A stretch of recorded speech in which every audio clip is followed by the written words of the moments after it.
Imagine you work hard every single month to earn your living. One day, your car breaks down, so you swipe your credit card. Then comes a home loan, followed by a small personal loan for your child's school tuition. In the beginning, it all feels incredibly easy. It feels like you're upgrading your lifestyle. But slowly, a time comes when 80% of your salary goes entirely toward just paying off the interest. You could no longer quit a toxic job. You can't start that business you dreamed of, and you can't even decide whether to dine out on a Sunday.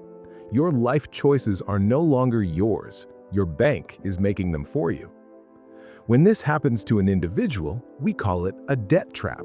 But what happens when this exact same story plays out on a global scale with powerful sovereign nations?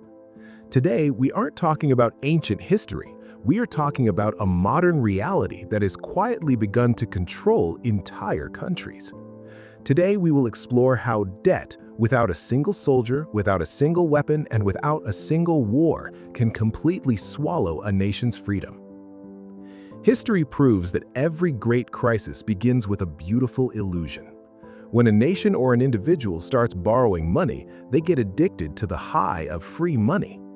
Back in the 2000s, when the global economy was booming, many developing and developed nations borrowed heavily. Massive highways were built, glittering airports emerged, and government salaries were doubled. Politicians made grand promises, and the public cheered. Everyone assumed this golden era of prosperity would last forever. But economics has one fundamental, unchanging rule. There is no such thing as a free lunch.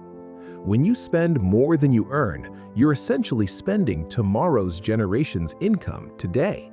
And that is exactly the mistake many nations made.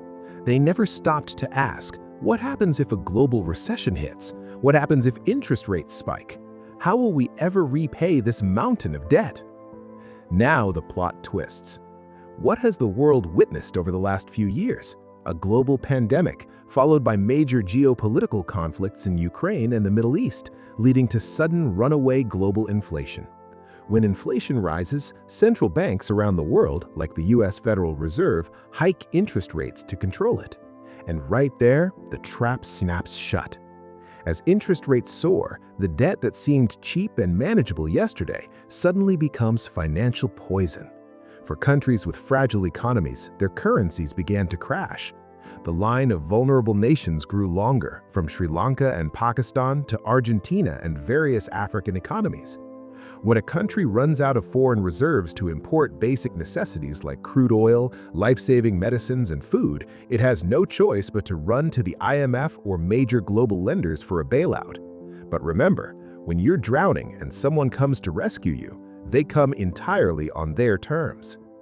At this point, the story stops being just about money. It becomes a story about politics and ultimate control. When the IMF or a powerful creditor country hands over a bailout package, it comes with a long, non-negotiable checklist known as austerity measures. They tell the government, slash subsidies on electricity and water for your citizens, cut public pensions and freeze wages, double your tax rates, sell off your national assets, your ports, your airports, your railways, to private corporations or foreign entities. Now, pause and think about this calmly. The citizens voted to elect their government, but is that government actually free to govern? No. That country's national budget is no longer being decided by its parliament. It is being dictated by creditors sitting thousands of miles away. The flag remains the same, the national anthem still plays, but the nation's sovereignty is quietly signed away. This is the modern era of financial colonialism. You might be sitting in the comfort of your home thinking, why should I care about how much debt a foreign country carries? You should care, because the exact same macroeconomics that destroy a country are the microeconomics that run your own household. In today's digital age, borrowing money has been made dangerously effortless. Your phone is constantly flooded with advertisements for buy now, pay later, 0% EMI, and instant personal loans. This is the exact same psychological trap that cheap foreign credit was for vulnerable nations. When you borrow beyond your means, you're essentially auctioning off your peace of mind, your freedom to make choices, and your future to someone else's system. Recessions can hit any time. Jobs can be lost overnight, but debt EMIs never stop. Whether it's a massive superpower country or a middle-class family, the rule remains identical. Debt always arrives looking like a helpful friend, but it stays to rule over you like a master. History doesn't just teach us dates, it warns us about our tomorrow.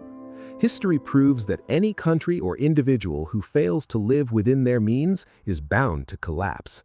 True financial freedom is not about having a massive amount of money, it is about not depending on anyone else's money.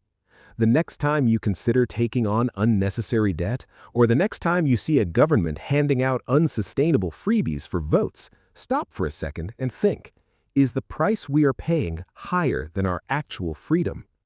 If this video gave you a brand new perspective, make sure to hit that subscribe button. History has all the answers. I'll just show you where to look. See you in the next video.